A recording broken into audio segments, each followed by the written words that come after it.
आज की टॉप 10 खबरों की शुरुआत यूपी के शीतकालीन सत्र से करते हैं। सीएम योगी आज विपक्षी दलों पर भड़क उठे। उन्होंने संभल घटना का क्रम से जिक्र किया। उन्होंने कहा कि एक भी आरोपी बख्शा नहीं जाएगा। बताएंगे कि देश के प्रथम प्रधानमंत्री के खतों को लेकर लोकसभा में हंगामा क्यों बरपा, आखिर सोनिया गांधी ने ऐसा क्या किया जिस पर भाजपा हावी हो गई।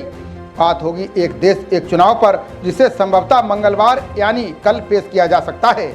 आप जानेंगे कि सेना प्रमुख के दफ्तर से पाकिस्तान के हार के समय की तस्वीर हटाकर आखिर कौन सी तस्वीर लगा दी गई है, जिस पर बवाल बढ़ता ही जा रहा है।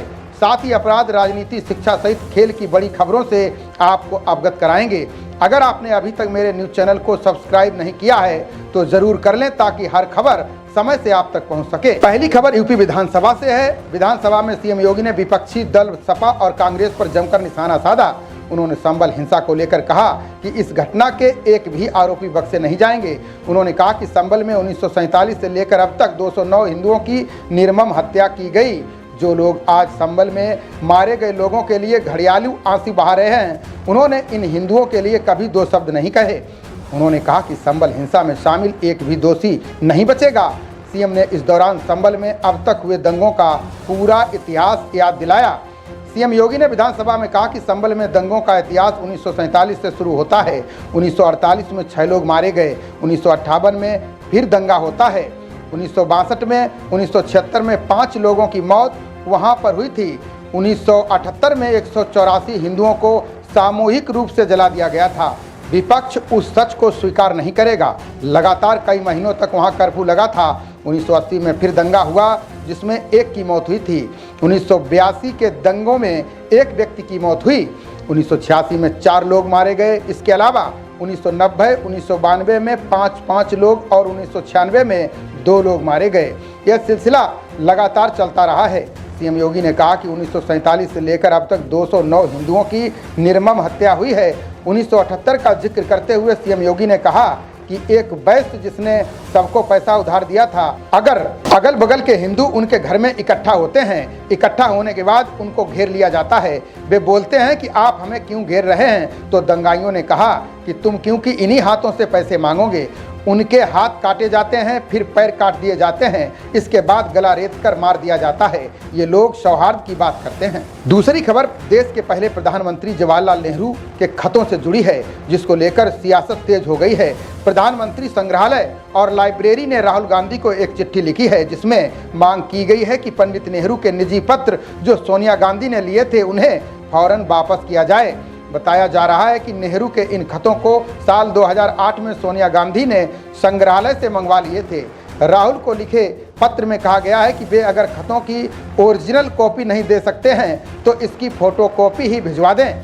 संग्रहालय के सदस्य और इतिहासकार रिजवान कादरी ने बताया कि इससे पहले मैंने 9 सितंबर को भी खतों को वापस करने के लिए सोनिया गांधी को पत्र लिखा था। कादरी ने मीडिया को बताया कि नेहरू से जुड़े रिकॉर्ड वाले 51 बक्से सोनिया गांधी के कार्यालय द्वारा संग्रहालय से मंगा लिए गए थे, जिसमें जयप्रकाश नारायण, बाबू जगजीवन राम, एडविना माउंटबेटन, पद्मजा नायडू, विजया लक्ष्मण पंडित, अरुणा आसफ अली से जुड़े पत्र और संवाद शामिल थे। भाजपा प्रवक्ता संबित पात्रा ने सोनिया गांधी पर खतों को गायब करने का आरोप लगाया है। उन्होंने कहा कि मेमोरियल से पत्रों को मंगवाना और फिर उसे ना लौटाना संदेह पैदा करता है। आखिर उन पत्रों में क्या है जिसे गांधी परिवार नहीं चाहता है कि देश को पता चले। इसे सेंसर करने की जरूरत है। हालांकि इस मामले पर कांग्रेस की ओर से अभी तक कोई बयान नहीं आया है। तीसरी खबर एक देश एक चुनाव को लेकर है। देश में लोकसभा और विधानसभा चुनाव एक साथ कराने के प्रावधान वाला विधेयक मंगलवार को लोकसभा में पेश किया जा सकता है। फिर इसे दोनों सदनों की संयुक्त समिति को भेजा जाएगा। इस विधेयक को केंद्रीय कानून मंत्री अर्जुन राम मेघवाल द्वारा लोकसभा में पेश किए जाने की उम्मीद है। सत्ता पक्ष के एक वरिष्ठ पदाधिकारी ने बताया कि विधेयक के पेश होने के बाद मेघवाल लोकसभा अध्यक्ष ओम बिरला से विधेयक को विचार विमर्श के लिए संसद की संयुक्त समिति के पास भेजने का अनुरोध करेंगे। यहाँ गौर करने वाली बात यह है कि संयुक्त समिति का गठन विभिन्न दलों के सांसदों की संख्या के आधार पर किया जाएगा। सबसे बड़ी पार्टी होने के नाते भाजपा को समिति की अध्यक्षता मिलेगी। साथ ही इसके कई सदस्य भी इसमें शामिल होंगे। विधेयक पेश होने के दौरान गृह मंत्री अमित शाह भी निचले सदन में उपस्थित रह सकते हैं। बता दें कि 12 दिसंबर को पीएम मोदी की अध्यक्षता में हुई केंद्रीय मंत्रिमंडल की बैठक में एक देश एक चुनाव को मंजूरी दी गई थी। चौथी खबर सेना से जुड़ी है। 1971 में पाकिस्तान की हार की प्रतीक तस्वीर को सेना प्रमुख के कमरे के पास स्थित बैठक कक्ष से हटाने पर विवाद उठ गया है। बता दें कि ये तस्वीर उस ऐतिहासिक युद्ध की याद दिलाती है जिसने भारत को विजय दिलाई थी, साथ ही बांग्लादेश की स्वतंत्रता सुनिश्चित की थी। इस कदम को लेकर सेना के अधिकारी और विपक्षी नेताओं के बीच प्रतिक्रियाएं आ रही हैं। सेना का कहना है कि यह फैसला पहले विजय दिवस के अवसर पर लिया गया था। सेना के आधिकारिक सूत्रों के अनुसार 1971 की हार की ये तस्वीर अब मानेकशा सेंटर में लगाई जाएगी। ये सेंटर स्वयं मानेकशा के नाम पर है। इस कदम से ज़्यादा लोग इस ऐतिहासिक क्षण से रूबरू हो सकेंगे। ये मामला संसद में भी उठा। प्रियंका गांधी ने लोकसभा में दावा किया कि सेना मुख्यालय से तस्वीर उतार ली गई है। इस पर केंद्रीय संस्कृति मंत्री गजेंद्र सिंह शेखावत ने उन पर पलटवार किया। उन्होंने कहा कि ये तस्वीर मानेकशा संग्रहालय में ससम्मान स्थापित की गई है। सेना के शौर्य को लेकर राजनीतिक टिप्पणियां नहीं होनी चाहिए। सेना को राजनीति से दूर रखना चाहिए। पांचवी खबर दिल्ली एनसीआर में हो रहे वायु प्रदूषण को लेकर है। यहाँ फिर से ग्रेप 3 लागू हो गया है। दिल्ली में हवा की वायु गुणवत्ता खराब हो गई है। सुप्रीम कोर्ट ने कहा था कि ग्रेप 4 के प्रतिबंध पर जो राहत दी गई थी वो जारी रहेगी। सुप्रीम कोर्ट के न्यायमूर्ति अभय एस ओका और न्यायमूर्ति अगस्टीन जॉर्ज मसीह की पीठ ने यह आदेश दिया है।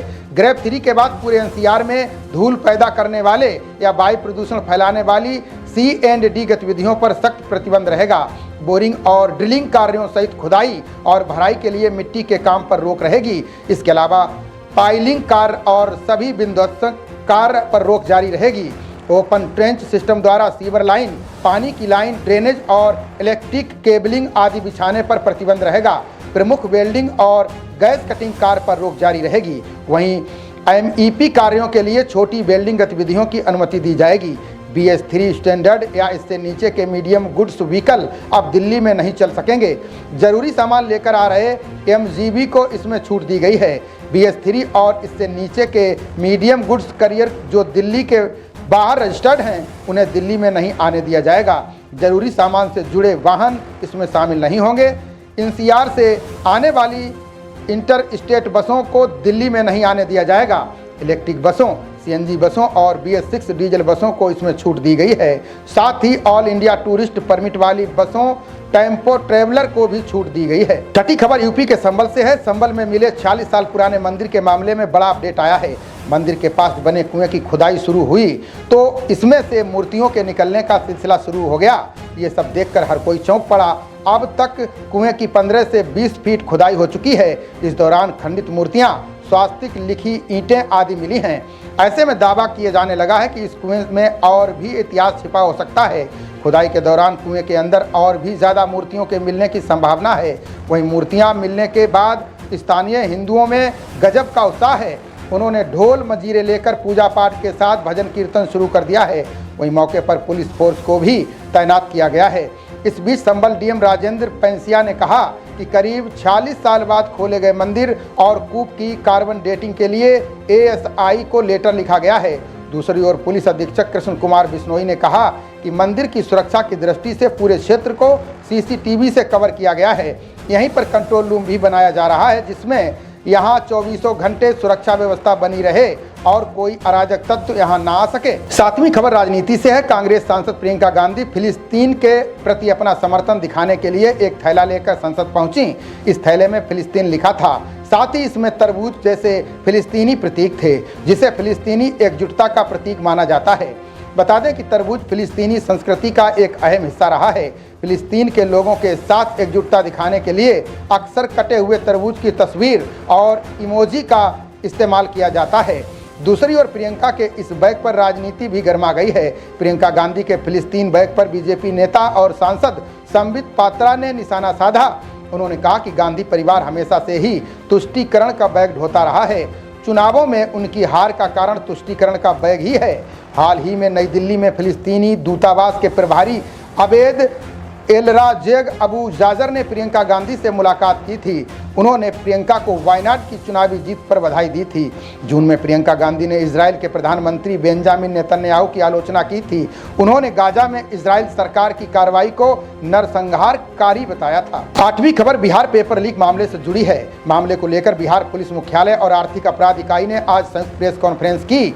एडीजी हेडक्वार्टर कुंदन कृष्णन और आर्थिक अपराध इकाई के डीआईजी मानवजीत सिंह ढिल्लो ने बताया कि बिहार के 3 बड़े कोचिंग संस्थान पुलिस की रडार पर हैं।